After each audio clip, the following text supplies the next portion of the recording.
On Valentine's day সূর্যের মিষ্টি আলো তানভীর উপর পড়তেই তানভীর ঘুম ভেঙে যায়।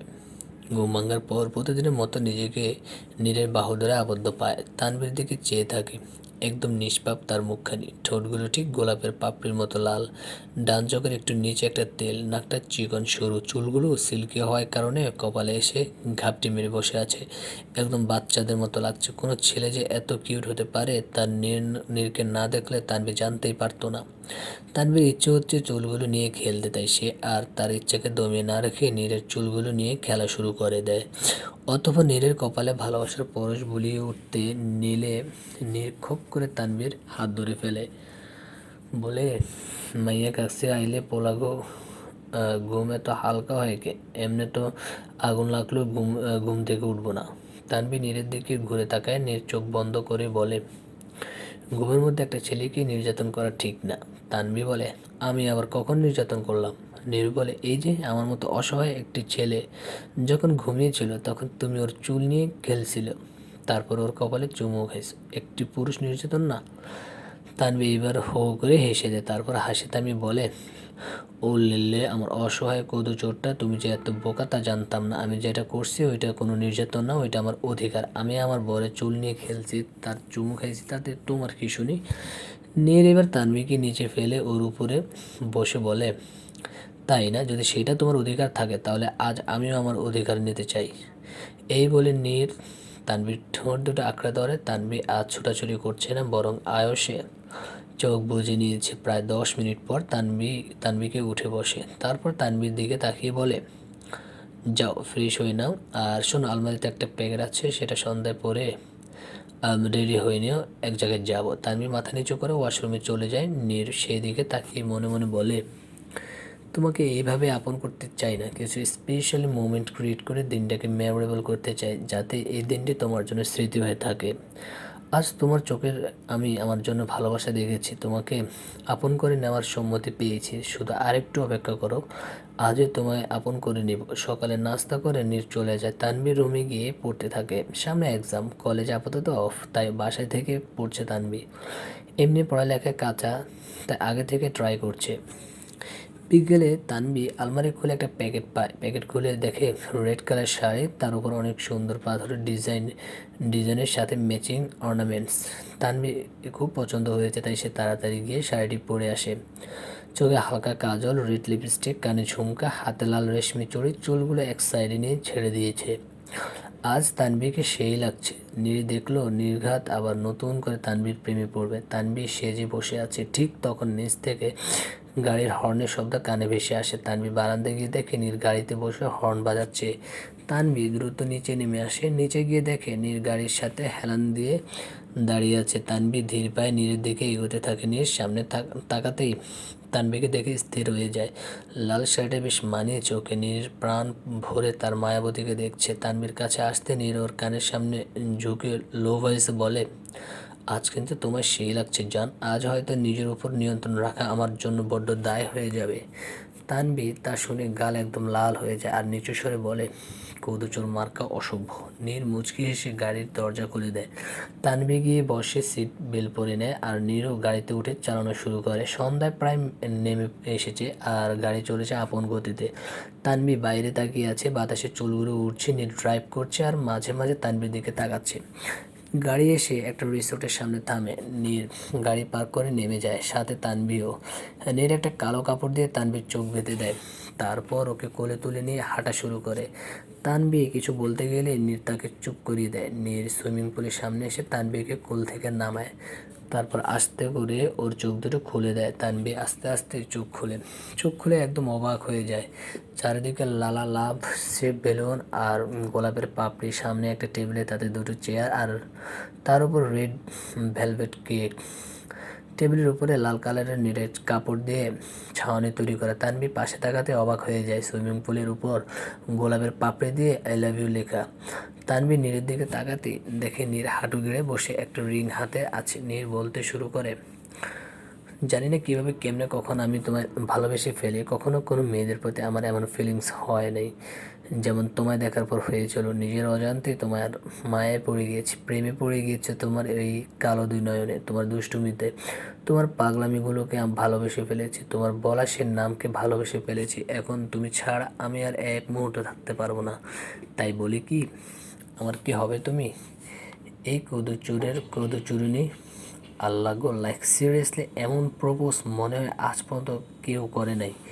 এতক্ষণ এত সুন্দর সুন্দর কথা কইয়া লাস্টে এইটা। তানভি এতক্ষণ নীরের কথায় ডুবে গিয়েছিল, তার প্রত্যেকটা কথা তানভীর বুকের ভেতর গিয়ে লেগেছিল, কিন্তু লাস্টের কথা শুনে তানভি হাসতে হাসতে শেষ। তারপর কোনো মতে হাসি থামিয়ে বলে, হ্যাঁ হব তোমার কদুচুরুনি, প্রেমের মাথা গেছে। এই বলে হাত বাড়িয়ে দেয় নীর, চট করে তানভীর হাতে আংটি পরিয়ে দেয়। তারপর উঠে দাঁড়িয়ে তানভীকে জড়িয়ে ধরে, তারপর টেবিলের সামনে নিয়ে গিয়ে দুজনে কেক কাটে, পরে একসাথে ডিনার করে। হঠাৎ নীর উঠে কোত্থেকে একটা গিটার নিয়ে আসে আর তা তানভীর দিকে এগিয়ে বলে, তোমার গানের সুরের মাঝে আমি তোমাকে পাগল হয়েছি, আজ আবারও তোমার গানের সুরের মাঝে তোমাতে পাগল হতে চাই, দেবী কি সেই সুযোগ? তানভী মুচকি হেসে গিটারটা নেয়। নীর তখন তানভীকে নিজের করে বসিয়ে ওর কোমর জড়িয়ে ধরে, তানভীও কিছু না বলে গিটারের সুর ধরে। তানভী পাশে গিটার রাখতে নীর ওকে কোলে নিয়ে রিসোর্টের দিকে হাঁটা শুরু করে। নীর একটা রুমের সামনে এসে হালকা ধাক্কা দিতে দরজাটা খুলে যায়। নীর গিয়ে তানভীকে বেড়ে শুয়ে দেয়, তারপর গিয়ে দরজা অফ করে আসে। তানভী চারিদিকে তাকিয়ে দেখে অনেক বড় একটা রুম, চারিদিকে ক্যান্ডেল আর গোলাপের পাপড়ি। নীর কাছে এসে তানভীর ঠোঁট দুটো আঁকড়ে আয়ত্তে নিয়ে নেয় আর এক হাত দিয়ে ওকে জড়িয়ে ধরে। নীর তানভীর ঠোঁট ছেড়ে গলায় ঘাড়ে চুমু দিতে থাকে। একটু পর মাথা উঁচু করে তানভীর কানের সামনে এসে বলে, মে আই? তানভী কিছু না বলে নীরকে জড়িয়ে ধরে। নীর তার উত্তর বুঝতে পেরে তানভীর উপর উঠে বসে নিজের ভর ছেড়ে দেয় আর নিজের হাত তানভীর মাথার পিছনে নিয়ে ঠোঁটগুলো নিজের ঠোঁটের মাঝে নিয়ে নেয়।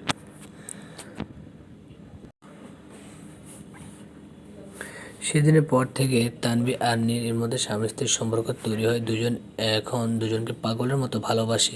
তাদের ভালোবাসার মধ্যে দিয়ে তাদের দিন যাচ্ছিল। এর মধ্যে তানভীর পরীক্ষার সামনে আসে, সে পরীক্ষা নিয়ে ব্যস্ত হয়ে পড়ে। পরীক্ষা শেষে তানভীর সিদ্ধান্ত নেয় যে সে নীরকে তার বাবার সাথে দেখা করাবে, নীরকে দেখিয়ে বলবে এ হচ্ছে আমার ভালোবাসার মানুষ। নীরকে সে আগে থেকে এসবের কথা বলে রেখেছে, আগামী সপ্তাহে তারা খুলনা যাবে। কিন্তু কে জানতো এর আগে এক তুমুল ঝড় এসে সব লণ্ডভণ্ড করে দিয়ে যাবে, যা নাকি দুজনের জীবনকে একেবারে তাবাহ করে দেবে। সেদিন নীর ব্রেকফাস্ট করে অফিসে চলে যায় আর তানভী রুমে গিয়ে টিভি দেখতে থাকে।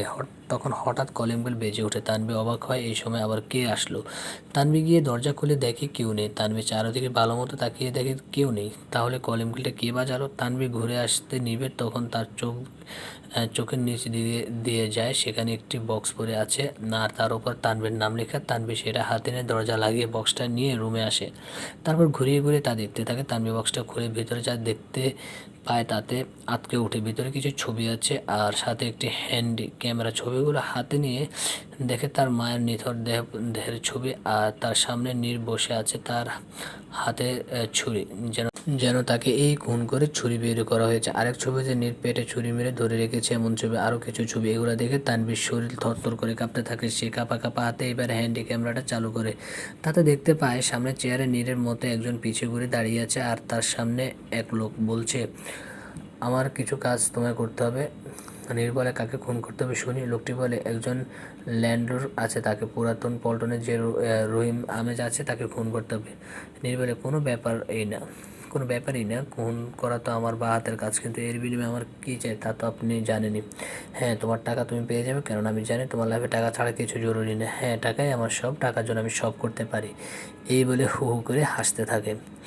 এইসব দেখার পর তানভীর পুরো শরীর থরথর কাঁপতে থাকে। সে বিশ্বাস করতে পারছে না নীর তার মায়ের খুনি আর সে টাকার জন্য খুন করে। তানভীর আর রাগে জিদে নিজের চুল নিজেই ছিঁড়তে ইচ্ছে করছে। সে কীভাবে তার মায়ের খুনিকে ভালোবাসতে পারলো, কীভাবে? তানভীর মন চাচ্ছে সে এখনই সব শেষ করে দিক। তখন তার ফোনে একটি কল আসে। ফোন উঠে সে অবাক হয়ে যায়। সে ধীরে ধীরে ফোনটা তুলে ফোনে কিছুক্ষণ কথা বলে বের হয়ে যায়। তানভীর এখন একটি রেস্টুরেন্টে বসে আছে, তার সামনে বসে আছে আফজাল হোসেনে। ইনি হচ্ছেন তানভীর আপন মামা, কিন্তু তার মামার সাথে তাদের ভালো সম্পর্ক নেই, কিন্তু কেন তা তানভীর জানে না। মাঝে মধ্যে মামার সাথে কথা হতো, কিন্তু আজ হঠাৎ এইভাবে দেখা করতে বললেন কেন, তাই তানভীর বুঝতেছে না। তানভীর বলে, হঠাৎ আমায় মনে পড়লো যে আফজাল বলে, কেন মা? মনে পড়তে পারে না? তুই তো আমার একমাত্র ভাগ্নে, আর এই সময় তো তোর পাশে আমায় থাকতে হবে, তাই না? তানভীর বলে, এই সময় মানে? অবাক হয়ে আফজাল বলে, আমি জানি মা, তোর মায়ের হত্যাকারী কে, আর সে হত্যাকারীর সাথে তোর সম্পর্ক কী? তানভীর বলে, আপনি জানেন? আফজাল বলে, হ্যাঁ, ওই নীর রহমানই তোর মায়ের খুনি, যে নাকি এখন তোর স্বামী। তানভীর বলে, আপনি কীভাবে জানেন নীর আমার স্বামী? আফজাল বলে, আমি সব জানি, ভুলে যেও না, আমি একসময় ডিটেকটিভের কাজ শিখেছিলাম, তাই এইসব ইনফরমেশন বের করা আমার কাছে কিছুই না। তানভীর এবার আর কিছু না বলে চুপ হয়ে যায়। আফজাল বলে, তুমি যার সাথে থাকছো সে একজন খুনি, হাজার হাজার মানুষকে খুন করেছে সে, নিষ্পাপ আর অসহায় মানুষদের সব কেড়ে তার লাশের উপর দিয়ে উঠে আজ এই নীর রহমান সব টাকা পয়সা কামিয়েছে। তানভীর বলে, কিন্তু আমার মার সাথে নীরের কী সম্পর্ক? সে কেনই বা আমার মাকে হত্যা করলো? আফজাল বলে, তুমি তো জানোই তোমার মা সে ছোটোবেলা থেকে প্রতিবাদী ছিল, আর এইটা ওর মৃত্যুর কারণ হয়ে দাঁড়ায়। 2 বছর আগে নীর একটা কাজে খুলনা আসে, আর কাজটা হলো একজনকে খুন করা। যাকে নীর খুন করতে আসে সে খুলনার মেডিকেল হসপিটালে ভর্তি ছিল। নীরও সেই হসপিটালে গিয়ে ওর অক্সিজেন মাস্ক খুলে তাকে মুখে বালিশ চাপা দিয়ে মারে, আর দুর্ভাগ্যবশত সেদিন তোর মা সে হসপিটালে রক্ত পরীক্ষা করতে যায় আর এসব দেখে ফেলে। আর তোর মা যে এসব দেখেছে তা নীর দেখে ফেলে। তোর মা পালাতে শুরু করে এবং পালিয়েও যায়। সে পুলিশের কাছে যেতে নিলে মাঝ রাস্তায় নীর তোর মাকে ধরে ফেলে আর তার পেটে ছুরি দিয়ে আঘাত করে মেরে ফেলে। এই বলে আফজাল হোসেন কান্না শুরু করে দেয়। তারপর নিজেকে সামলিয়ে বলে, আর রাস্তায় ফেলে দেয়। আর এমন দেখা যে গাড়ির সাথে অ্যাক্সিডেন্ট হয়ে তোর মায়ের পেটে কাজ ঢুকে গেছে। নীর চলে যাওয়ার পর কিছু মানুষ তোর মাকে হসপিটালে নিয়ে যায়, কিন্তু আফসোস ততক্ষণে সে মারা গিয়েছিল। এইসব শুনে তানভীর স্তব্ধ হয়ে যায়, কি বলবে কিছু বুঝতে পারছে না। এখন নিজেরই গা ঘিনঘিন করছে যে এমন এক নরপশুর সাথে সে এতদিন ছিল, আর তাকে কতটা না ভালোবেসেছিল। তানভীর এসব ভাবছিল, ঠিক তখনই আফজাল হোসেন বলে ওঠে, মা, এখন তোকে তোর মায়ের হত্যার প্রতিশোধ নিতে হবে, কেননা পুলিশ এতে আমাদের কোনো সাহায্য করবে না, কারণ নীর অনেক পাওয়ারফুল মানুষ, সব পুলিশ অফিসার ওর পিছিয়ে পিছিয়ে ঘুরে, আর যদি পুলিশকে কিছু বলি তারা বিশ্বাস করবে না। আর তোমার কাছে যে প্রুফ আছে এগুলো আমি দিয়েছিলাম, কিন্তু নীর এগুলো নিমিষে গায়েব করতে পারবে, তার ক্ষমতা অনেক বেশি, তাই এখন তোমাকে সব করতে হবে। তানভীর বলে, কিন্তু কিভাবে? আফজাল একটা প্যাকেট সামনে গিয়ে বলে, এইভাবে। তানভীর অবাক চোখে আফজালের দিকে তাকিয়ে আছে। রাতের বেলা তানভীর নীরের বুকে শুয়ে আছে। নীর তানভীর মাথায় বিলি কেটে দিচ্ছে, আর তানভীর নীরের বুকের মধ্যে আঁকাআঁকি করছে। হঠাৎ তানভীর বলে ওঠে, কখনো আপনজনের কাছ থেকে ধোঁকা পেয়েছো, বা কোনো রকম বিশ্বাসঘাতকতা? নীর অবাক হয়ে তানভীর দিকে তাকায়। হঠাৎ এরকম প্রশ্ন করলা যে? তানভীর বলে, এইভাবেই জানতে ইচ্ছে করছিল, বলো না। নীর বলে, হ্যাঁ, অনেকবার পেয়েছি। আমার আপন চাচার কাছ থেকে, যাকে নিজের বাবা সমতুল্য মানতাম। বাবা মারা যাওয়ার পর তাকেই সব থেকে বেশি ভালোবেসেছিলাম, কিন্তু তিনি শুধু সম্পত্তির জন্য আমায় মারতে চেয়েছিলেন, কিন্তু পারেননি। উল্টো তিনি কার অ্যাক্সিডেন্ট করে মারা যান। যখন জানতে পারি তিনি আমাকে মারতে চেয়েছিলেন, তখন অনেক কষ্ট পাই। মনে হয়েছিল কেউ ধুমড়ে মুচড়ে দিয়েছিল আমাকে। সে আঘাত থেকে বের হয়ে আমার অনেক সময় লেগেছিল। আপনজনের আঘাত যে সহজে ঠিক হয় না। তানভীর বলে, হ্যাঁ, অনেক কষ্টদায়ক, আর সেটা যদি ভালোবাসার মানুষের কাছ থেকে হয় তাহলে তো আরও বেশি কষ্টদায়ক, তাই না? নীর বলে, আজ তোমায় একটা কথা বলে রাখি, আমায় তুমি যতই আঘাত করো না কেন কিছু বলবো না, আমার ঠোঁট দিয়ে উফ পর্যন্ত বের হবে না, কিন্তু এইখানে আঙ্গুলটা বুকের বাঁ দিকে দেখিয়ে কখনো করো না, সহ্য করতে পারবো না, তেলে তেলে মরে যাব। তানভীর বলে, আমি তো তোমায় এভাবে মরতে দেবো না। এই বলে নীরকে জড়িয়ে ধরে। নীরও তানভীরকে আয়ুষে জড়িয়ে ধরে। কিছুদিন পর আজ নীর আর তানভীর যাচ্ছে তানভীর বাসায় তানভীর বাবার সাথে দেখা করতে। নীর আজ তার মায়াবতের হাত চাইতে যাবে চিরতরের জন্য। সকলের সামনে নিজের বউকে মানিয়ে আনবে। গাড়ি চলছে আপন গতিতে। ঠিক 2 রাস্তার মোড়ে এসে তানভীর বায়ে যেতে বলে, কিন্তু তাদের যাওয়ার কথা ডানে। নীর কিছু জিজ্ঞেস করলে বলে শর্টকাট। নীরও কিছু না বলে সেদিকে গাড়ি ঘোরায়। ঠিক কিছু দূর যাওয়ার পর তানভীর গাড়ি থামাতে বলে। নীরও থামায়। তানভীর আর নীর গাড়ি থেকে নেমে পড়ে। নীর জিজ্ঞাসু দৃষ্টিতে তানভীর দিকে তাকাতে আঁতকে ওঠে। তানভীরের হাতে গান, আর তা নীরের দিকে তাক করে রাখা আছে। নীর বলে, এসব কী হচ্ছে তানভীর? এটা কোন ধরনের ফাজলামো? তানভীর বলে, কোনো ফাজলামো না, তুমি যা করেছো তার শাস্তি দিতে আজ তোমায় এখানে আনা হয়েছে। নীর বলে, কিসের শাস্তি? কী করেছি আমি? তানভীর বলে, নিষ্পাপ মানুষের হত্যাকারী তুমি, খুনি নরপশু একজন, তোমার বেঁচে থাকার কোনো অধিকার নেই। নীর বলে, আমি কোনো খুনি না, আর না কাউরে খুন করেছি। তানভীর বলে, ওহ প্লিজ বন্ধ করো, তোমার মিথ্যা কথা সহ্য হয় না আমার এসব। তোমার এই মিথ্যা ভালোবাসায় অভিনয়, উফ, অতিষ্ঠ হয়ে গেছি আমি শুধু তোমায় ঘৃণা করি, ঘৃণা। নীর বলে, আমার ভালোবাসা তোমার কাছে মিথ্যা অভিনয়? তা বাদে আর কি, তাহলে তোমার ভালোবাসা কি অভিনয় মিথ্যা? তানভীর বলে, হ্যাঁ মিথ্যে, অল্প বয়সে থেকে কিছু মিথ্যা আবেগে জড়িয়ে গিয়েছিলাম, আর কিছুই না। আমি আর যাই হোক কোনো খুনিকে ভালোবাসতে পারবো না। নীরের ভিতর থেকে এক দীর্ঘশ্বাস বেরিয়ে আসে। নীর বলে, এখন তুমি কি চাও? তানভীর বলে, তোমার মৃত্যু। নীর বলে, তাহলে তাই হোক, ভালোবাসার হাতে মরছি। আমার মতো সৌভাগ্য কতজনের বা হয় বলো? কিন্তু মরার আগে একটা কথা বলবা, আমাকে এইভাবে মেরে যাতে আমার বাঁচার বিন্দু মাত্র চান্স না থাকে। তা না হলে আল্লাহর কাছে দোয়া করো যে আমি যাতে ফিরে না আসি। তা না হলে আমি কি করবো আমি নিজেও জানি না। তানভীর একটা মুচকি হেসে নীরের বুকের বাঁ পাশে ট্রিগার পয়েন্ট করে আর চালিয়ে দেয় গুলিটি গিয়ে খুব করে নীরের বুকে ঢুকে বের হয়ে যায়। নীর বুকে গিয়ে গল গল করে রক্ত বের বন্যা ভেসে যেতে থাকে। আস্তে আস্তে মাটিতে লুটিয়ে পড়ে নীরের দেহ। নীর এবার একটা মুচকি হাসি দিয়ে তানভীরকে বলে, যেখানে আঘাত করতে মানা করেছিলাম সেখানে আঘাতটা করলে, আজ আমার চিরতরের জন্য শেষ করে দিলে আমার মনের সকল অনুভূতি, ভালোবাসা। আশা করি এখন তুমি খুশি। নীরের গলা ধরে আসছে, কথা বলতে পারছে না, আর সে কাতরাচ্ছে। তা দেখেও তানভীর মধ্যে কোনো প্রতিক্রিয়া নেই। নীর অনেক কষ্টে বলে, আমার একটা শেষ ইচ্ছে পূরণ করবে? বলবে তোমার মুখ দিয়ে ভালোবাসি? তানভীর বলে, ঘৃণা করি তোমায়, শুনেছ? ঘৃণা করি। এই বলে তানভীর উল্টো পথে হাঁটা শুরু করে। তার চোখ দিতে পড়ছে অজস্র পানি। এতক্ষণে নিজেকে সামলাতে পারলো, এখন নিজেকে ধরে রাখতে পারছে না। চোখের পানি বাদ মানছে না। নীর তানভীর চলে যাওয়া দেখছে, আর তারও চোখ দিয়ে এক ফোঁটা নোনা জল গড়িয়ে পড়লো। যে নীর রহমান কাউরের সামনে নত হয়নি, সে নাকি কখনো হার মানতে শিখেনি, সে আজ তার ভালোবাসার কাছে হার মেনে নিয়েছে। আজ সে ভালোবাসার কাছে সব বিসর্জন দিয়ে দিয়েছে। নীরের চোখের সামনে অন্ধকার ছেয়ে আসছে, চোখ দুটো লেগে আসছে, পারছে না চোখ মেলে রাখতে। ঘুমে ঢলে পড়ছে সে, কিন্তু তাও চেষ্টা করছে মেলে রাখা, যতক্ষণ না তার মায়াবতী আবছা আলোতে মিলিয়ে যায়। কিন্তু আফসোস, সে পারল না। চোখ দুটো বন্ধ হয়ে আসলো, পাড়ি দিল এক অজানা ঘুমের রাজ্যে। In hospital. ওটির লালবাতি জ্বলে রয়েছে, ভিতর কি হচ্ছে কিছু জানা নেই। বাইরে নুহাস পায়চারি করছে। প্রায় 2 ঘন্টা পর ওটির লাইট অফ হয় আর ডাক্তাররা বেরিয়ে আসতে থাকে। তা দেখে নুহাস দৌড়ে ডাক্তারের সামনে যায়। নুহাস বলে, ডাক্তার, পেশেন্টের কী অবস্থা? ঠিক আছে তো তিনি? ডাক্তার বলে, আপাতত তিনি সেফ, কিন্তু এখনও কিছু বলা যাচ্ছে না। ভাগ্যিস গুলিটা বেরিয়ে গিয়েছিল, তা না হলে ওইটা যদি আটকে যেত তাহলে বের করা সম্ভব হতো না, আর না তাকে বাঁচানো যেত। কিন্তু যদি 48 ঘন্টার মধ্যে তার জ্ঞান না আসে তাহলে সে কোমায় চলে যাবে। এই বলে ডাক্তার চলে যায়। নুহাস কিছুই বুঝতেছে না ও কী করবে, কিন্তু যত যাই হোক এই নিউজ ফাঁস করা যাবে না, যা করতে হবে খুব সাবধানে। আপনারা এইটাই তো ভাবছেন কিভাবে কি হলো, তাই তো? তাহলে আসুন কিছু সময় পিছিয়ে গিয়ে দেখে আসি কি হয়েছিল। কিছুক্ষণ আগে তানভীর যাওয়ার কিছুক্ষণ পরে নুহাস সেখানে আসে আর নীরকে মাটিতে লুটিয়ে পড়ে থাকতে দেখে আঁতকে ওঠে। নীরের পাশ দিয়ে বয়ে যাচ্ছে রক্তের বন্যা। নুহাস তাড়াতাড়ি নীরকে গাড়িতে উঠিয়ে হসপিটালের উদ্দেশ্যে রওনা দেয়। নুহাস নীরের গাড়িতে পিছিয়ে ছিল। নীর প্রথমবার শ্বশুর বাড়ি যাচ্ছে বলে কিছু ফল, গিফটস, জামা কাপড় নিয়ে যেতে যাচ্ছিল, কিন্তু তার তানভীর হয়তো না বলবে বলে তাই ওকে না জানিয়ে সে নুহাসকে বলে সব রেডি করিয়ে ফেলে আর বলে এইসব নিয়ে তাদের গাড়ির পিছু পিছিয়ে চলে আসতে। নীরের কথা মতো নুহাস সব কিছু ঠিক করে তাদের পিছিয়ে পিছিয়ে আসতে থাকে, কিন্তু যখন তারা বায়ে মোড় নেয় তখন নুহাসের গাড়ি হঠাৎ বন্ধ হয়ে যায়। পরে চেক করে বুঝতে পারে গাড়িতে পানি দিতে হবে। পানি যেহেতু গাড়িতেই ছিল তাই এত সমস্যা হয়নি। পরে গাড়ির সার দিয়ে সামনে গিয়ে দেখে তানভীর অন্য একটা গাড়িতে উঠে চলে যাচ্ছে। নুহাস গাড়ি থামিয়ে তানভীরকে ডাকতে থাকে, কিন্তু তানভীর শুনে না। নুহাস নীরকে না দেখে সামনে যায়, আর সামনে গিয়ে দেখে নীর মাটিতে পড়ে আছে। আর পরে কী হয়েছিল তা তো জানিনি। নীরকে যেহেতু সকলে চিনে তাই তার চিকিৎসা শুরু করতে বেশি টাইম লাগে না। আর নুহাস সকলকে এটা গোপন রাখতে পারে, তাই পুলিশ কেস করা হয়নি আর না কাউকে জানানো হয়েছে।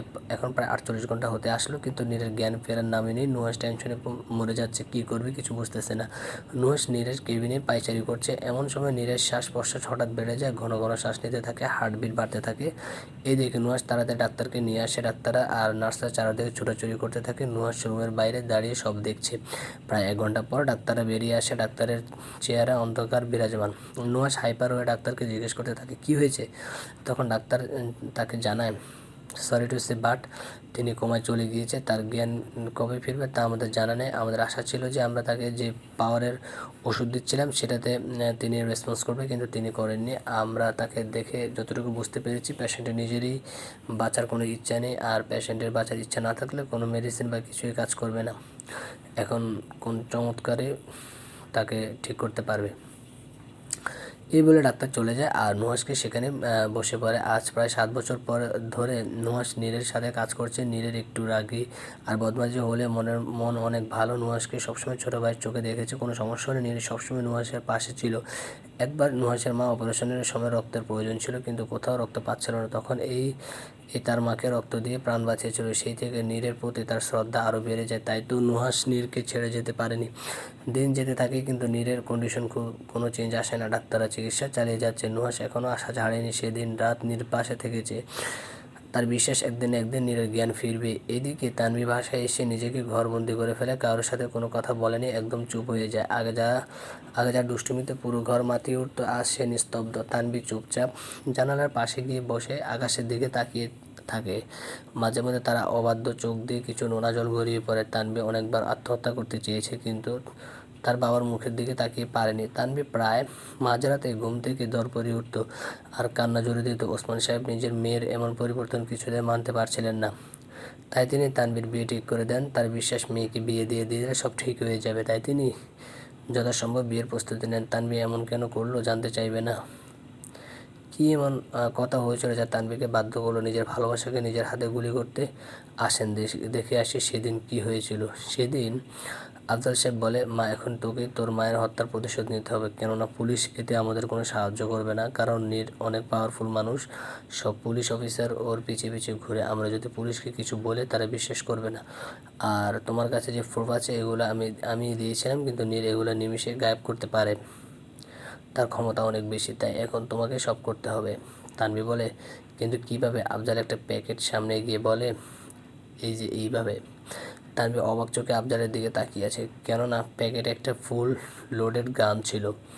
আফজাল বলে, তোকে নিজ হাতে নীরকে শেষ করতে হবে। তানভি বলে, এটা কোনো দিনই সম্ভব না। নীর খুনি বলে আমিও খুনি হতে পারবো না। আফজাল বলে, এটা খুন না, এটা তোর মায়ের প্রতিশোধ। মনে করে একবার তোর মা মরার সময় কতই না যন্ত্রণা ভুগিয়েছিল, কতটাই না কাতরিয়েছিল বাঁচার জন্য কিছু কিছু কিন্তু এই নীর তাকে বাঁচতে দেয়নি। তানভি বলে, প্লিজ চুপ করুন, আমি এসব শুনতে পারছি না, আমি পারবো না এসব কিছু করতে। আফজাল সাহেব বলে, তোকে পারতে হবে, তুই ভুলে যাস না এই নীরের জন্য তুই মা হারা। তোর উপর থেকে মা নামক ছাত্রী কেড়ে নিয়েছে। মা নামক শব্দটি সে মুছে দিয়েছে, তোর কাছ থেকে তোর মাকে কেড়ে নিয়েছে, যার জন্য তুই তোর মায়ের কোলে মাথা রেখে ঘুমাতে পারিস না, মায়ের গলা জড়িয়ে গল্প করতে পারিস না, মা বলে কাউকে ডাকতে পারিস না, মায়ের আদর খেতে পারিস না, মার কাছে কোনো কিছু আবদার করতে পারিস না। মনে কর সেই মুহূর্তটা যখন তোর মাকে নরপশু যন্ত্রণা দিয়ে মেরেছিল, তোর মা কতটা না কষ্ট পেয়েছিল। এমন হাজার হাজার মানুষের কাছ থেকে প্রতিনিয়ত তাদের বাবা মাকে কেড়ে নিয়ে তাদের অনাথ করেছে। এর বদলে তারা কিছুই করতে পারছে না, তারা কোথাও বিচার পাচ্ছে না।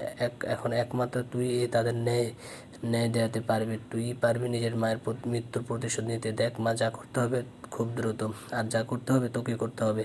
তোকে নীরকে শেষ করতে হবে এবং সকলকে অন্যায় দেখাতে হবে। এই নীর নামক নরপশু তোকে শেষ করতে হবে। তানভি চুপচাপ শুনছে আর নিজের চোখের পানি বিসর্জন দিচ্ছে। মামা তো ঠিকই বলেছে, আজ নীরের জন্য তার মা তার কাছে নেই, তার জন্য সে আজ মা হারা। কিন্তু তানভি কী করবে কিছুই বুঝতেছে না। আফজাল সাহেব বলে, মনে কর তোর মায়ের সে কষ্টদায়ক চেহারা, মনে কর তোর মায়ের সকল কষ্ট, তোর মাকে কীভাবে মেরেছে। মনে কর নীরকে মারা না অবধি তোর মা শান্তি পাবে না রে মা। তাই তোকে নীরকে মারতে হবে, ওর কাছ থেকে নিজের মায়ের প্রতিশোধ নিতে হবে, সেই সব নিষ্পাপ মানুষের প্রতিশোধ নিতে হবে যাদের নীর নির্মমভাবে হত্যা করেছে। বল মা, তুই নিবি এর প্রতিশোধ? তানভি বলে, হ্যাঁ নিব, আমি প্রতিশোধ শেষ করে দেবো ওকে, যার জন্য আজ আমি মা আর আমার পাশে নেই। তাকে শেষ করে দেবো কাঁদতে কাঁদতে। এই শুনে আফজালের মুখে এক চিল্লিক পৈশাচিক হাসি ফুটে ওঠে। তারপর আবার মন খারাপ করে বলে, তাহলে মা শোন, তোকে কীভাবে কী করতে হবে বাকি তো জানেনি। কথায় আছে, আহত মন আর ভেঙে যাওয়া মন দুটি খুব ভয়ঙ্কর। এই সময় কে কী করে বসে তার কোনো ঠিক ঠিকানা নেই। কেননা এই দুই অবস্থায় মানুষ নিজের জ্ঞানবদ্ধ শক্তি সব হারিয়ে ফেলে। সে বুঝে উঠতে পারে না কোনটা ঠিক আর কোনটা ব্যাঠিক, কেননা সে তখন পুরোপুরি ভেঙে গিয়েছে। তার মধ্যে ন্যূনতম শক্তি অবশিষ্ট থাকে ভালো খারাপ চিন্তা করার। এই সময় যদি যে কোনো ব্যক্তি তাকে যা বোঝাবে সে তাই বুঝবে। যদি ব্যক্তিটি চালাকি করে, সে কষ্টের জায়গাগুলো তাকে মনে করিয়ে দেয় আর তাকে এইসব বিষয় নিয়ে ভাবতে বাধ্য করে, তখন তার কথাগুলো তার ব্রেনে এমনভাবে গেঁথে যায় যেন না চাওয়া সত্ত্বেও সে কথাগুলি ঠিক মনে হয়। নিজের কাণ্ডজ্ঞান সব নষ্ট হয়ে যায়, সে আর নিজের মধ্যে থাকে না। তখন তাকে যা বলা হবে সে তাই করে। আর তানভীর বেলাও ঠিক তাই হয়েছে। নিজের মাকে সে খুব বেশি ভালোবাসতো। যখন তিনি মারা যায় তখন তানভীর অনেক ভেঙে পড়ে। আর তখন ওসমান সাহেব অনেক কষ্ট মেয়েকে সামলান, কিন্তু আজ আবার মায়ের মৃত্যু সত্য এইভাবে সামনে আসতে ভেঙে পড়ে সে। আর যাকে ভালোবাসে তার কাছ থেকে এমন ধোঁকা সে সহ্য করতে পারেনি। এইভাবে তানভীর ভেঙে পড়েছিল, আর তাকে পুরোপুরিভাবে ভেঙে দিল আফজাল। আর তাই তানভীর কাছে এখন আফজালের কথাগুলো ঠিক মনে হচ্ছিল। আর এই আফজালের কথার জালে ফেসে তানভীর যে কত বড় ভুল করে বসেছে তার কারোর অজানা নয়। এক না করা ভুলের শাস্তিতে ভুগছে দুজনেই পড়েছে ভালোবাসার দহনে, একজন প্রাণ নিয়ে তো আরেকজন প্রাণ দিয়ে। দেখতে দেখতে প্রায় 2 মাস 25 দিন কেটে যায়। নীর এখনও কমায়। নীরের জন্য যেন পুরো পৃথিবী থমকে গেছে। ওর জন্য যেন সময়ের কাঁটা লড়ছে না, সময় যেন এক জায়গায় স্থির হয়ে আছে। নুহাস প্রতিটা মিনিট নীরের সাথে থাকছে আর তার ট্রিটমেন্ট করাচ্ছে। এইদিকে তানভীর আগে থেকে কিছুটা স্বাভাবিক হলেও মনটা নীরের কাছে পড়ে আছে। নীরের স্মৃতিগুলোর প্রতিনিয়ত ওকে তাড়া করে বেড়ায়। রাতের বেশিরভাগ সেই নির্ঘুম কাটিয়ে দেয়, কেননা তার যে নীর নামক এক বদভ্যাস হয়ে গিয়েছে। তার বুকে মাথা না রেখে ঘুমালে যে তার ঘুম হয় না। এভাবেই চলছে দিনগুলো। সেদিন নুহাস ফোনে কার সাথে জানি কথা বলছিল। ফোনে থাকা ব্যক্তিটি তাকে ইনফরমেশন দেয় যে আগামী বুধবার তানভীর বিয়ে। এই শুনে নুহাস ভরকে উঠে। নুহাস ফোন রেখে নীরের পাশে যায় আর বলে, আর আর কত এইভাবে পড়ে থাকবি শুনি? আপনি এখানে জীবন আর মৃত্যুর মধ্যে ঝুলে আছেন, আর সেখানে আপনার ভালোবাসা অন্য কারো হতে চলেছে। শুনছেন, আপনার তানভীর অন্য আরেকজনের বউ হতে চলেছে। এইটা শোনার পরও কি এভাবে ঘুমিয়ে থাকবেন? নিজের ভালোবাসাকে এইভাবে যেতে দিবেন? আচ্ছা, তাকে ভালো নাই বা বাসলেন, কিন্তু জানতে চাইবেন না সে কেন এমন করলো? আপনি হয়তো আজ নিজের ঘুম বিসর্জন দিয়ে আমাদের কাছে ফিরে আসবেন, অথবা চিরতরের জন্য এই দুনিয়া থেকে বিদায় নেবেন। এখন সব কিছু আপনার উপর। নুহাস এতক্ষণ নীরকে এইসব কথা ইচ্ছে করে বলেছে যাতে নীর রেসপন্স করে বা কিছুটা হলে রিকভার হয়, কিন্তু না। নুহাস যখন দেখলো নীর কোনো রিয়েক্টই করছে না, সে হাল ছেড়ে দিয়ে নীরের পাশে বসে পড়ে আর এক ধ্যানে নীরের দিকে তাকিয়ে আছে। হঠাৎ খেয়াল করলো নীর চোখের পাতা হালকা নড়ছে। নুহাস নিজের মনের ভুল মনে করে তোয়াক্কা করে না, কিন্তু না, আবার নীরের চোখের পাতা নড়ছে। এবার নুহাস তাড়াতাড়ি গিয়ে ডাক্তারকে নিয়ে আসে। ডাক্তার চেক করতে থাকে, সকল কিছু চেক করে বলে, কংগ্রাচুলেশনস, পেশেন্ট কোমা থেকে বের হয়ে এসেছে, কিন্তু আপাতত তাকে অবজারভেশনে রাখতে হবে। কেননা এর মধ্যে যদি তিনি প্যানিক করে ওঠেন তাহলে হয়তো সিচুয়েশন অন্য কিছু হতে পারে। নীরকে পুরো একদিন অবজারভেশনে রাখার পর এখন নীর কিছুটা সুস্থ, যার জন্য ওকে কেবিনে দেওয়া হয়েছে। নুহাস নীরের সামনে দাঁড়িয়ে আছে। নীর নুহাসকে দেখে বলে, তুমি জানো তো তোমায় কি করতে হবে? Yes sir. গুড, তাহলে যাও, সব রেডি করো। আমার জানকে আমার পিঞ্জারাতে আবার বন্দি করতে হবে তো। নুহাস মুচকে এসে চলে যায়। নীর বলে, তুমি যা করেছো তার মাসুল তো তোমায় দিতে হবে, বাই হোক আর বাই কুক, তোমাকে তো আমার হতেই হবে। তানভীর বিয়ের দিন নীর রেডি হচ্ছে তানভীর বিয়েতে যাওয়ার জন্য। বিয়ে খেতে নয়, তানভীরকে তুলে আনতে। নীর তার বডিগার্ড আর নুহাসকে নিয়ে বেরিয়ে কনভেনশন সেন্টারের উদ্দেশ্যে। স্টেজে বউ সেজে বসে আছে তানভীর, বরপক্ষে এসে পড়েছে। চারিদিকে হই হাল্লা। ঠিক এমন সময় গুলির আওয়াজে সব নিস্তব্ধ হয়ে যায়। সকলের মধ্যে এক আতঙ্ক সৃষ্টি হয়। সকলের ধ্যান গেটের দিকে। নীর পকেটে হাত দিয়ে দাঁড়িয়ে আছে। পরে সে ধীর পায়ে তানভীরের কাছে স্টেজে চলে যায়। তানভীর তো নীরকে দেখে ফ্রিজড। নীর হুট করে তানভীরকে টান দিয়ে নিজের কাছে নিয়ে এসে ওর ঠোঁট দুটো আঁকড়ে ধরে। এরপরে তো সবই জানেন কি হয়েছিল।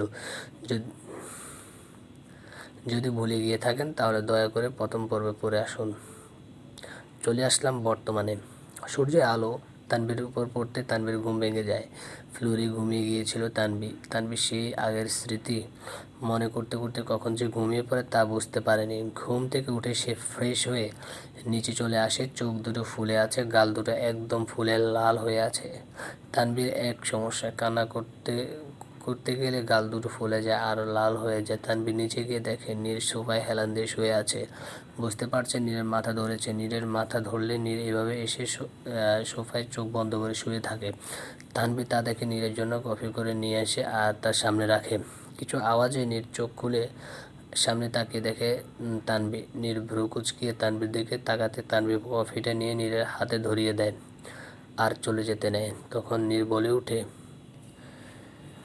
এতই যখন কেয়ার করো আমার না বলা কথাগুলো বোঝো, আমাকে দেখেই বুঝে যাও আমার কি সমস্যা। তাহলে এটা কেন বোঝো না তোমায় কত ভালোবাসি, তোমার করা আঘাতের পরও যে তোমায় ঘৃণা করতে পারছি না। আচ্ছা তুমি কীভাবে পারলে আমায় ঘৃণা করতে, আমায় আঘাত করতে বলো। তানভীর বলে জানি না। নীর বলে আচ্ছা এটার উত্তর না হয় নায়েদের, অন্তত এটা তো বলো, বলে যাও যে কেন করলে এমন, কী দোষ ছিল আমার, কেন করলে এমন আমার সাথে। তানভীর বলে তোমার দোষ, তুমি খুনি। নীর বলে কাকে খুন করেছি আমি শুনি। তানভীর বলে আমার মাকে। এতিম করেছো তুমি আমায়, নিজের অপরাধ ঢাকতে খুন করেছো তুমি আমার মাকে। শত শত নিষ্পাপ মানুষকে খুন করেছো তুমি শুধু নিজের স্বার্থের জন্য। কত শত মানুষের কাছ থেকে তুমি তাদের বাবা মাকে কেড়ে নিয়েছো, তার হিসাব নাই। তাই তোমার মতো নরপশুকে আমি নিজ হাতে শেষ করে দিতে চেয়েছিলাম, কিন্তু আফসোস তুমি মরে গিয়েও বেঁচে গেলে। নীর এতক্ষণ স্তব্ধ হয়ে সব শুনছিল। সে বুঝতে পারছে না তানভীর সব কী বলছে। সে নাকি তার মাকে খুন করেছে, নিষ্পাপ মানুষকে খুন করেছে, যে নাকি নিজেই এতিম। বাবা মা না থাকার কষ্ট সে জানে, সেখানে সে কীভাবে অন্যের মা বাবা কেড়ে নিতে পারে। নীর অবাক হয়ে বলে কি বলছো এসব, আমি তোমার মায়ের খুন করেছি? মাথা ঠিক আছে, কী যাতা বলছো, আমি তো তোমার মাকে চিনিও না। তানভীর বলে মিথ্যা, সব মিথ্যা, আমার কাছে প্রমাণ আছে আপনি আমার মায়ের খুনি। আমার মা আপনাকে একজনকে খুন করতে দেখে ফেলেছে বলে আপনি তাকে শেষ করে দিয়েছেন, মেরে ফেলেছেন তাকে। নীর বলে প্রমাণ আছে তো? তো কই প্রমাণ, আমিও দেখতে চাই, দেখাও প্রমাণ।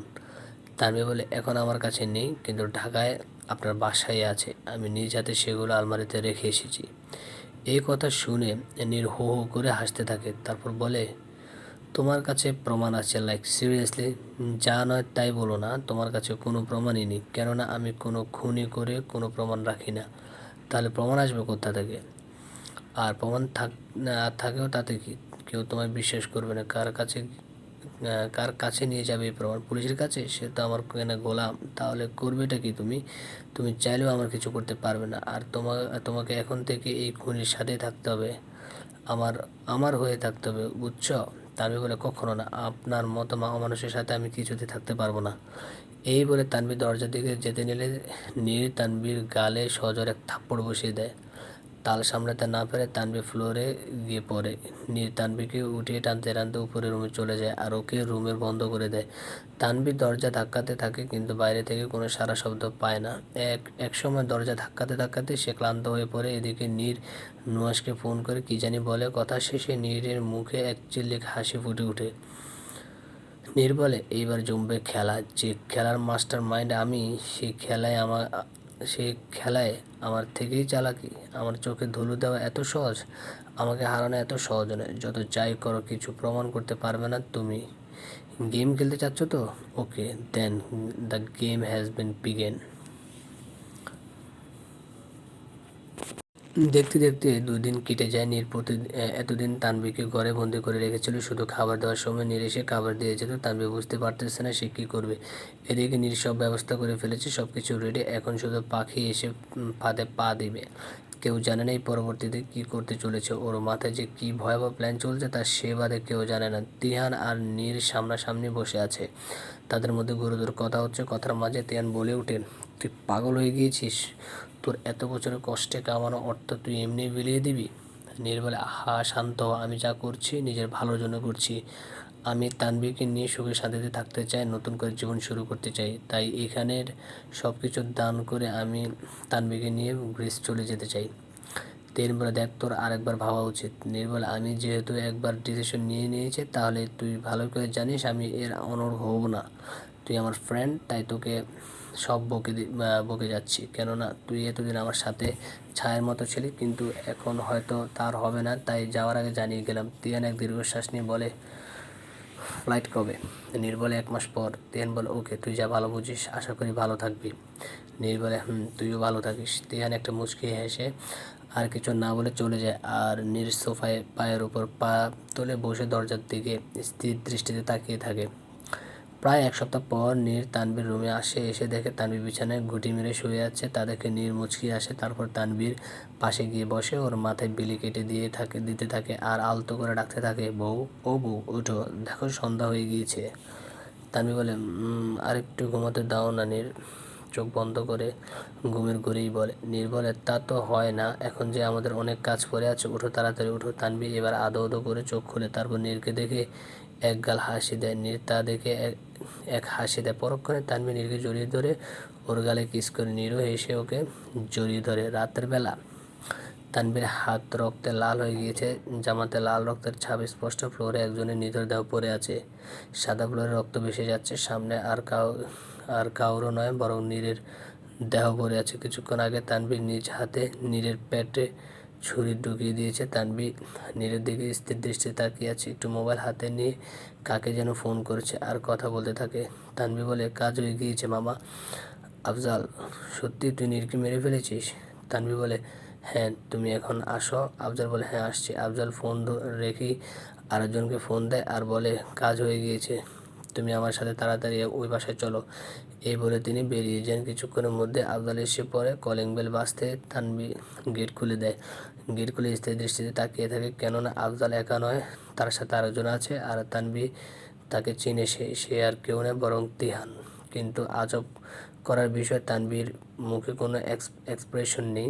যেখানে তানভীর শোক হওয়ার কথা, তিহানকে দেখে তানভীর দরজা করে ভিতরে চলে যায় আর সাথে তিহান আর আফজালও ভিতরে চলে যায়। ভিতরে গিয়ে দেখে মেঝেতে নীরের লাশ পড়ে আছে। নীরের লাশ দেখে আফজাল আর তিহান এক পৌঁছেছে হাসি দেয়। তানভীর এক কোণে দাঁড়িয়ে আছে, তার দৃষ্টি নীরের নিথর দেহের দিকে। তানভীর বলে, মেরে ফেলেছি ওকে মামা, আমার মায়ের হত্যাকারীকে মেরে ফেলেছি। এই শুনে আফজাল আর তিহান হো করে হাসতে থাকে। তিহান বলে, খুব ভালো করেছো, কিন্তু তোমার থেকে একটা মিস্টেক হয়ে গেল, তুমি তোমার মায়ের হত্যাকারীকে মারতে পারোনি। তোমার মায়ের হত্যাকারী এখনো বেঁচে আছে। তানভীর বলে, মানে? নীর তো মরে গেছে। হ্যাঁ, ও তো বেঁচে নেই। তিহান বলে, নীর তোমার মায়ের হত্যাকারী না, বরং তোমার মায়ের হত্যাকারী তোমার সামনে। তানভীর অবাক চোখে তিহানের দিকে তাকিয়ে আছে। তা দেখে তিহান বলে ওঠে, কি বুঝতে পারছো না তাই তো? ওকে সহজ ভাষায় বলছি, আমি আর আফজাল সাহেব তোমার মায়ের খুনি, নির্ণয়। তানভীর বলে, কি? তিহান বলে, হ্যাঁ ঠিকই শুনেছ, নৃত্য শুধু আমাদের পথের কাঁটা, যাকে সরানোর জন্য তোমাকে আমরা কাজে লাগিয়েছি। আফজাল বলে, হ্যাঁ। আহা তিহান, ও তো ছোট মানুষ, এসব কিছুই ওর ছোট মাথায় ঢুকবে না, ওকে বুঝিয়ে বলতে হবে। তানভীর বলে, মানে কি এসবের? তিহান বলে, ওহো আপা, আমি তো ভুলে গিয়েছিলাম, মেয়েরা একটু মাথা মোটা হয়, তাদের কিছু ব্যাখ্যা না করে বোঝালে বুঝেই না। আফজাল বলে, আইনো সান। হ্যাঁ, তিহান আফজালের একমাত্র ছেলে, এই বাবা ছেলে মিলে সব কিছু করেছে। কেমনে কি তা বলছি। তিহান বলে, বাবা তুমি বলো আমরা কিভাবে ফুফিকে খুন করেছি। আফজাল বলে, ওকে তাহলে শোন, সম্পত্তির জন্য এসব করেছি আমরা। আমি ছোট থেকে একটু বখাটে ছিলাম, এমন খারাপ কাজ ছিল না যে করতাম না। আবার মাঝে মধ্যে নেশাও করতাম, তাই বাবা আমায় সহ্য করতে পারতো না। একবার এক মেয়েকে ইভটিজিং করি বলে বাবা আমায় ঘর থেকে বের করে দেয়, ত্যায্য সন্তান করে, আর সকল সম্পত্তি তোর মায়ের নামে করে দেয়। আমি রাস্তায় ঘুরতে থাকি। পরে এক সময় বড় ঘরের এক মেয়েকে ফাঁসিয়ে বিয়ে করে ফেলি আর ওর সকল সম্পত্তি নিজের করে নিই। এর মধ্যে তোর মা আমার সাথে যোগাযোগ করে, আমিও করি, কিন্তু আমার প্রতি ওর ক্ষোভ জমেছিল। ওর জন্য আমি কোনো সম্পত্তি পাইনি, তাই সুযোগ খুঁজছিলাম কীভাবে ওর সকল সম্পত্তি নিজের করব। কিন্তু এর আগে ও কীভাবে যেন আমার মতো বোঝা যায় আর আমাকে ফুটি করিয়েও দিবে না বলে জানিয়ে দেয়। তাই রাগে জেদে ওকে আমি ওর পেটে ছুরি চালিয়ে দিই আর মরার আগে প্রপার্টির কাগজে সাইন নিয়ে নিই। পরে ওকে রাস্তায় ফেলে দিয়ে চলে যেতে নিবুত। এমন সময় ওই রাস্তা দিয়ে নীরের গাড়ি যাচ্ছিল। আমি তাড়াতাড়ি লুকিয়ে যাই, কেননা আমি নীরকে চিনতাম। নীর রাস্তায় কাউকে পড়ে থাকতে দেখে গাড়ি থামিয়ে তার সামনে যায়। তার সামনে গিয়ে দেখে এক মহিলা কাতরাচ্ছে আর বলছে ছুরি উঠাতে। নীর তাই ছুরি উঠিয়ে ফেলে দেয়। তখনই আমি কি মনে করে ছবি উঠিয়ে ফেলি, তখনই বুঝিনি ছবির এত কাজে লাগবে। নীর তোর মাকে হসপিটাল নিয়ে যায়, কিন্তু ততক্ষণে তোর মা মারা যায়। নীরের সেই দিন ফ্লাইট ছিল বলে সে তোর মাকে হসপিটালে দিয়ে চলে যায়। নীর তো তোর মাকে চিনতইও না, কিন্তু তোর মায়ের হেল্প করতে গিয়ে আজ নিজেই শহীদ হয়ে গেল। এই বলে হো করে হাসতে থাকে। তানভীর মাথায় যেন আকাশ ভেঙে পড়ে। তানভীর বলে, ছি, সামান্য সম্পত্তির জন্য এত নিচে নামতে পারলে? আফজাল বলে, হ্যাঁ পারলাম। তানভীর বলে, কিন্তু তোমরা নীরের কিছু কেন করেছিল? ওর সাথে কি শত্রুতা ছিল যে ওকে আমার হাত দিয়ে খুন করালে? ওর সাথে এমন কেন করলে? তিহান বলে, ওই একই সম্পত্তির জন্য। নীর আর আমার দেখা হয় গ্রিসে, যখন ওর স্টাডি শেষ করছিল। ওর সাথে মিশে বুঝতে পারি ও কতটা রিচ। আমার আবার ছোটোবেলা থেকে টাকা নেশা ছিল। শুটকাটে কীভাবে বড়লোক হবো সেই রাস্তা খুঁজছিলাম, আর সেই রাস্তা ছিল নীর। তাই আমি ওর সাথে ফ্রেন্ডশিপ করি আর ওর সাথে সাথে থাকা স্টার্ট করি, ওর ভালো বন্ধু হওয়ার ট্রাই করে আর হয়েও যায়। এর মধ্যে ওর বাবা মা মারা যায় আর ও বাংলাদেশে চলে আসে, আমি ওর সাথে চলে আসি।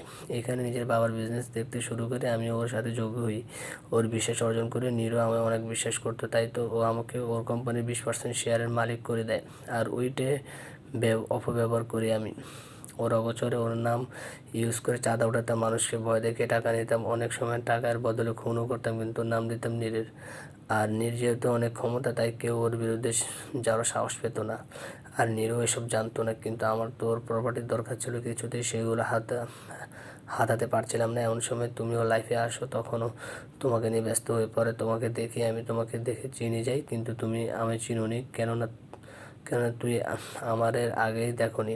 তোমাকে দেখে আমার মাথা বুদ্ধি গেল, তোমাকে দিই আমি নীরকে আমার রাস্তা থেকে সরাবো। তাই বাবা আর আমি মিলেই ষড়যন্ত্র করি, তোমায় নীরের নামে ভরকাই, আর সেই ছবিগুলো কাজে লাগায়, আর কাজেও দেয়। তুমি নীরকে ঠিকই মেরে ফেলো, কিন্তু নীরের ভাগ্য ভালো হয়, সে বেঁচে যায়। নীর বেঁচে গিয়েছে শুনে খুব রাগ হয়। আবার এর মধ্যে সেই সব সম্পত্তি দান করে দিতে চেয়েছিল, যে সম্পত্তির জন্য এত বছর ঘুরেছি, এত এত কিছু করলাম, সেই সম্পত্তি এখন হাত ছাড়া হয়ে যাবে, তাই সহ্য করতে পারছিলাম না।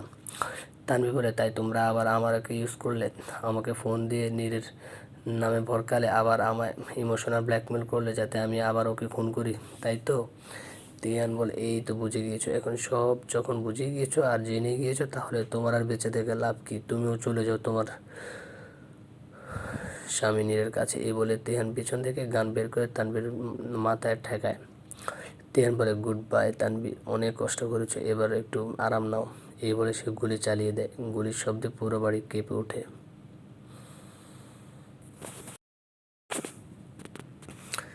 তিহান গান বের করে তানভীর মাথায় ঠেকায়। তিহান বলে, গুড বাই তানভি, অনেক কষ্ট করেছি, এবার একটু আরাম নাও। এই বলে সে গুলি চালিয়ে দেয়। গুলির শব্দে পুরো বাড়ি কেঁপে ওঠে, কিন্তু গুলিটা তানভীর লাগে না, কেননা তিহান গুলি চালানোর আগে পিছন থেকে কেউ তিহানের হাতে গুলি করে, যার জন্য ওর হাত থেকে গানটা পড়ে যায়। তিহান পিছে ফিরে শকড, কেননা তার সামনে নীর দাঁড়িয়ে আছে। নীর পকেটে হাত দিয়ে দাঁড়িয়ে আছে, আর ওর পিছে নুহাসের হাতে গান, মানে গুলিটা নুহাস করেছিল। তিহান নীরকে দেখে কাঁপা কাঁপা গলায় বলে, নীর তুই তুই কীভাবে বেঁচে আছিস? তুই না মরে গেছিস? এই কথা শোনার সাথে সাথে নীর হু হু করে হেসে দেয়। নীরের হাসিটা ছিল খুবই ভয়ঙ্কর, যে কেউ সে হাসি দেখলে গায়ে কাঁটা দিয়ে উঠবে। আফজাল আর তিহান দুজনের দিকে তাকাচ্ছে, আর একবার নীরের দিকে তাকাচ্ছে। তাদেরকে নীর বলে, তিহান, তুই তুই কী মনে করেছিস তুই একাই গেম খেলতে পারিস? আমি পারি না? ভুলে যাস না, যে গেম তুই আমার সাথে খেলেছিলি, ওই গেমের মাস্টার মাইন্ড আমি। আমাকে হারানো এত সহজ না। বাঁকা হেসে কথাটা বলল। তানভি বলে, তুমিও এক গেম খেলেছ, আমরাও এক গেম খেলেছি, সিম্পল। এই বলে তানভি তিহানের পাশ কাটিয়ে নীরের কাছে চলে যায়। নীরের কাছে যেতেই নীর ওকে নিজের সাথে জড়িয়ে ধরে। আফজাল বলে, মানে কি সবের? নীর বলে, খুব সিম্পল আঙ্কেল, এতক্ষণ যা হচ্ছিল সবই ছিল আমাদের সাজানো নাটক। উফ সরি, কিছুটা ভুল বলে ফেললাম। এতক্ষণ না, শুরু থেকে এই পর্যন্ত যা হয়েছে সবই নাটক ছিল। আবারও সে বাঁকা হেসে বলল কথাটি। তিহান বলে, শুরু থেকে মানে? নীর বলে, শুরু থেকে মানে তানভীকে যখন থেকে তোরা ম্যানিপুলেট করা শুরু করেছিস, তখন থেকে, আমাকে গুলি মারা থেকে শুরু করে এতদিন যা হয়েছে সবই নাটক ছিল। আমাকে ভুল বোঝা, আমাকে গুলি করা, আমার ঘুমায় যাওয়া, তানভীর আমার ঘৃণা করা, সব, কিন্তু এর মধ্যে শুধু বিয়েটাই আসল ছিল, তাই না জান? তানভীর বলে, ইয়েস জান। আফজাল বলে, কিন্তু কিভাবে কি? নীর বলে, তাহলে শুনুন। তানভীরকে যখন আপনি আর তিহান সেই ছবি আর ভিডিও পাঠান, তখন তানভীর সেগুলো বিশ্বাস করেনি, কেননা এসব কিছু আগে তানভী একবার আমাকে ওর ফ্যামিলি পিক দেখাচ্ছিল। তখন ওর মায়ের ছবিও আমাকে দেখায়। আমি ওর মাকে দেখেই চিনে যাই, আর ওকে আমি পুরো ঘটনাটা খুলে বলি, যে সেদিন কী অবস্থায় আমি আন্টিকে পাই আর তাকে হসপিটালে নিয়ে যাই। সব শুনে তানভি সেদিন অনেক কান্দে, আমি ওকে সান্ত্বনা দিই, কিন্তু আপনি যখন ছবিগুলো দেন তখন তানভীর কিছুটা সন্দেহ হয় যে কেউ এটা ইচ্ছে করেই করছে, আর তখনই আপনি ফোন দেন। তানভীর কেন জানি সন্দেহ আরও গাঢ় হতে থাকে, যেন এর পিছনে কেউ তো আছে। তানভি আপনার সাথে কথা শেষ হওয়ার সাথে সাথে আমায় ফোন দেয়। আমি ওকে বলি আপনার সাথে দেখা করতে। আপনার যেখানে বসে কথা বলেছিলেন এর পিছনে আমি ছদ্মবেশে বসেছিলাম। আপনাকে তো আমি দেখেই চিনে গিয়েছিলাম। তানভি আপনার কথা শুনেই বুঝে যায় ওর মায়ের খুনের পিছনে আপনার কোনো না কোনো হাত আছে। কিন্তু যখন আমায় মারতে বলেন তখনই আমি বুঝে যাই এর পিছে কোনো বড় ষড়যন্ত্র আছে, আর আপনি একা নন। আমি যেহেতু আপনার পিছে ছিলাম তাই আপনি আমায় দেখেননি। তানভি আমায় ঠিকই দেখতে পেয়েছিল।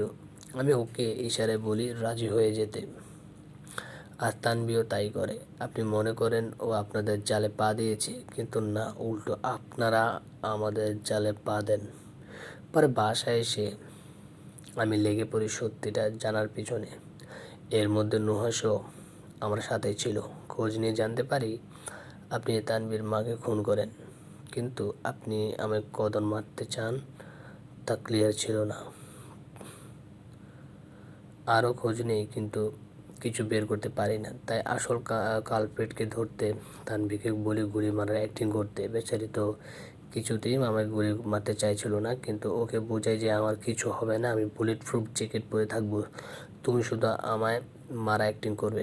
অনেক কষ্টে রাজি হয়, আর আপনাদের প্ল্যান মতোই আমরা সব করি।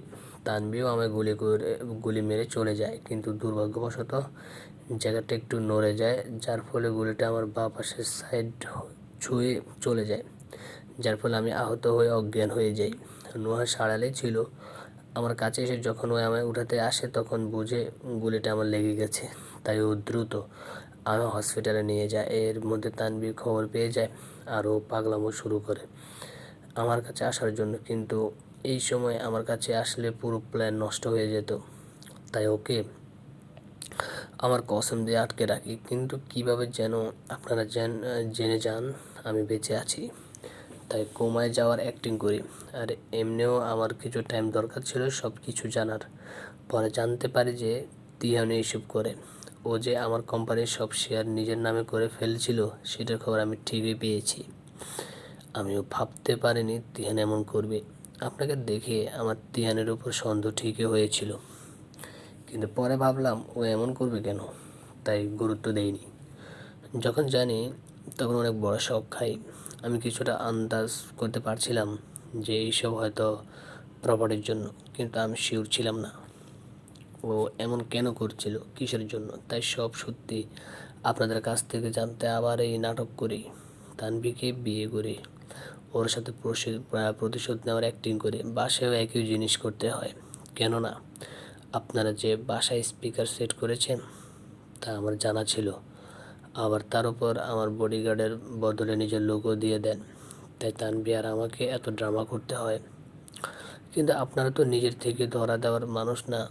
আর তিহানের এই বন্ধুত্বের পিছে থাকা মুখোশ আমার আর ভালো লাগছিল না, সহ্য হচ্ছিল না। তাই আমি একটা প্ল্যান করি, আর তিহানকে বলি আমি সব প্রপার্টি দান করে দিচ্ছি।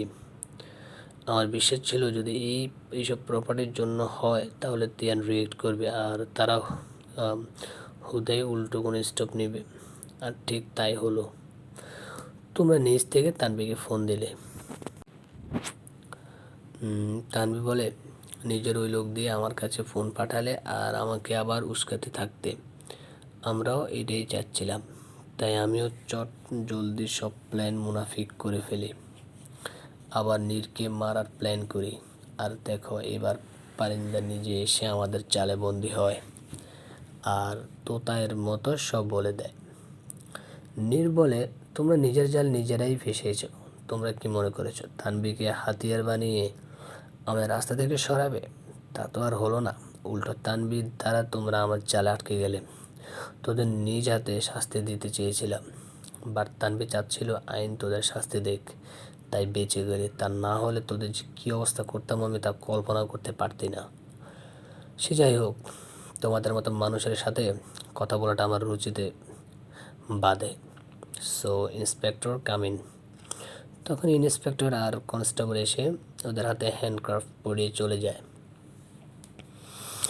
তারা পাশের রুমে ছিল, তারা সব শুনেছে, কিন্তু পাক্কা প্রুফের জন্য তিয়ান আর আফজালের সব কথা নুহাস রেকর্ড করে, যাতে তারা কোনো মতে ছাড়া পায় না।